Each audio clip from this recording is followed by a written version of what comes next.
My God, before we start, I gotta say, did you see Jordan Davis? Okay, holy crap! I'm talking, wow. Jordan Davis's transformation is insane. Look at this picture right here of Jordan Davis. He looks like a linebacker. He doesn't look like a defensive tackle. What happened to Jordan Davis's belly? He told me last December, he said, "Yo, Philly, I'm done with the eggnog, man. I'm off of it. It's time to do Pilates, aerobics, or whatever the hell he's doing." And it's working. He's doing Pilates, bike riding, or something. I don't know, it's working. But if Jordan Davis looking like this in shape, this league's in trouble. They cannot keep up with a Jalen Carter and a well-conditioned Jordan Davis. Prepare for Jordan Davis to have a monster year. Now let's start this video. The Eagles, they're back.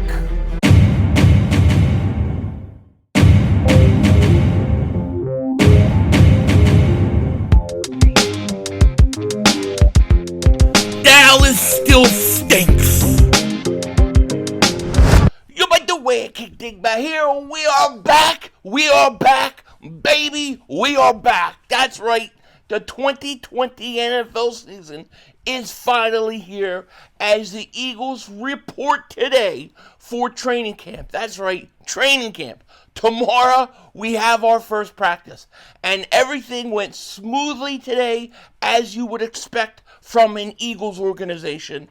Unlike the Cowboys, who are imploding as we speak, thanks to Jerry Jones basically dropping 2 nukes on that team yesterday. But the Eagles, we're sitting pretty, looking good. Everybody has returned to camp, and we even have a couple of signings. Now, you're going to have to forgive me on this one name. I practice, I can't say it.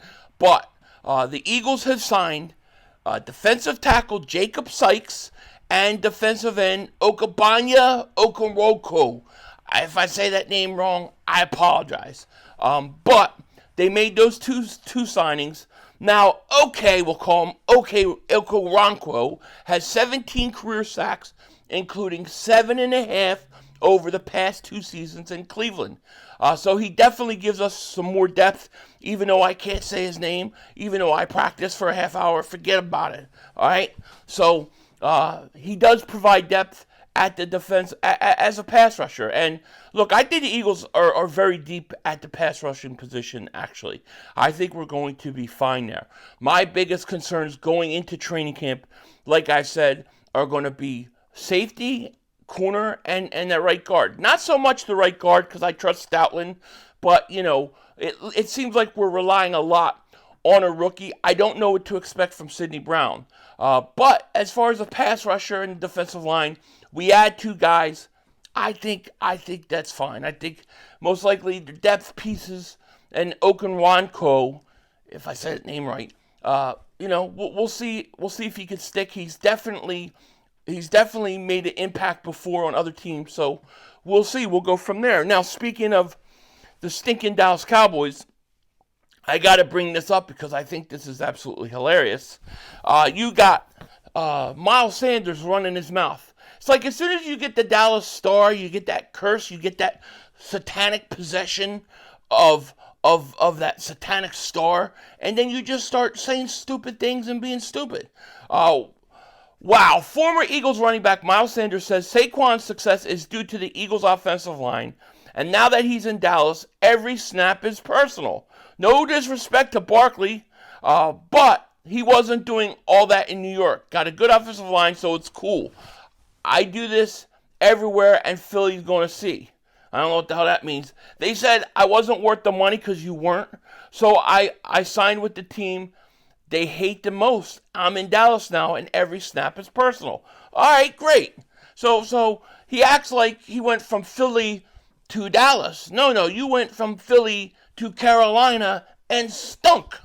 All right, talk about a guy that never recovered from the Super Bowl. Miles Sanders. So Miles is talking stuff. We'll see what he's got left. Look, I don't dislike Miles Sanders. I liked him when he was here,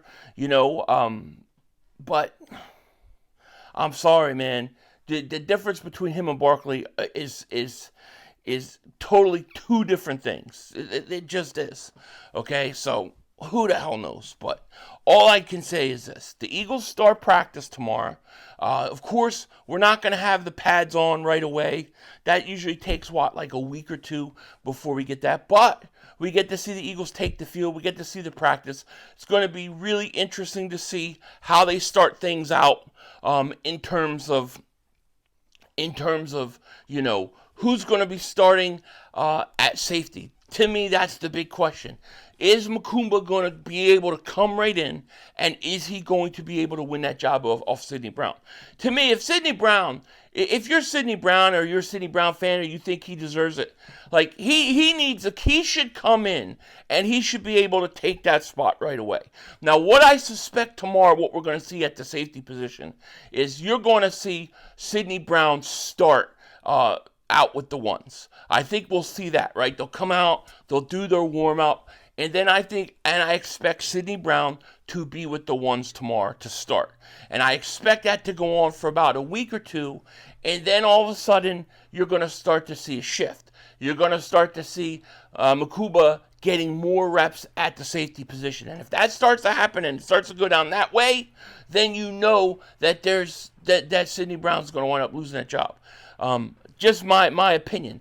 Also, linebacker is going to be interesting, right? Jahad Campbell, he's not going to be ready to go as camp starts. Nakobe Dean's not going to be ready to go.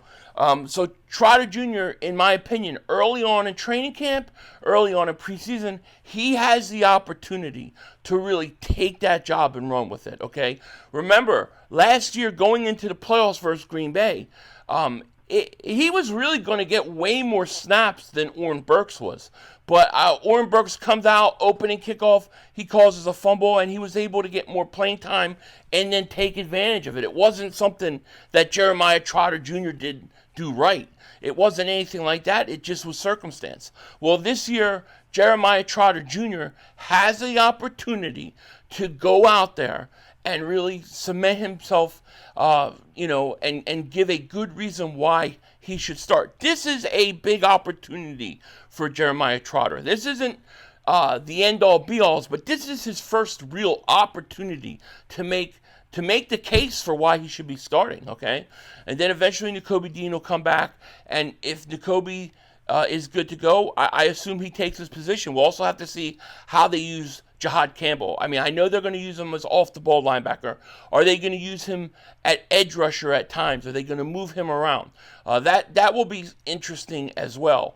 And then, all eyes on Johnny Ringo, on Keely Ringo, because Ringo, this is his opportunity. This is his big chance, right?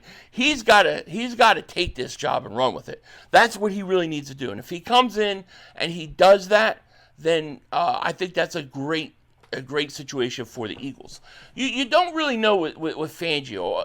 It seems like he really likes to go with the veterans, the guys that he trusts early on, and then as training camp goes on and the rookies do more and more, he rewards them more and more. So what you see in terms of how everything's going to line up tomorrow and early in camp does not mean it's going to be the way they start the season out. It doesn't. So we have to just wait and see. I mean, if you remember last year, we had Devin White was our linebacker. And every day during training camp, it was Devin White and Zach Baun with the ones. They lined up with the ones all training camp long.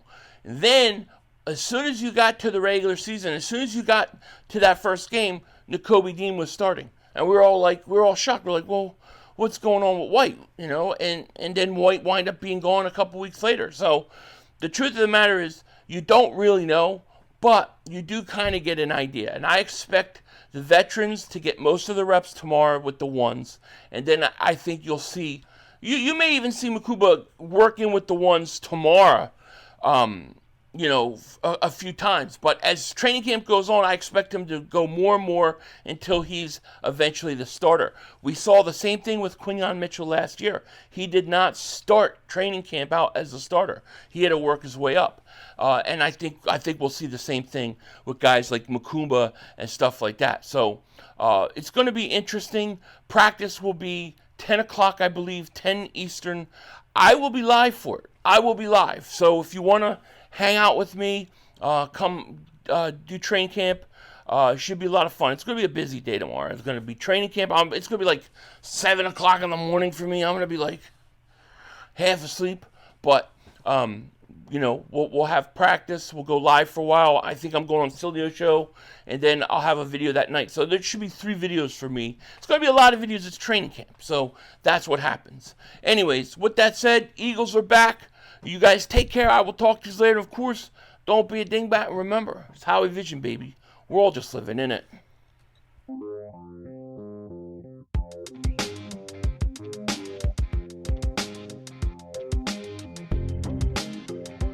Alright, so I saw Superman. And my thoughts and the way I feel about it is this.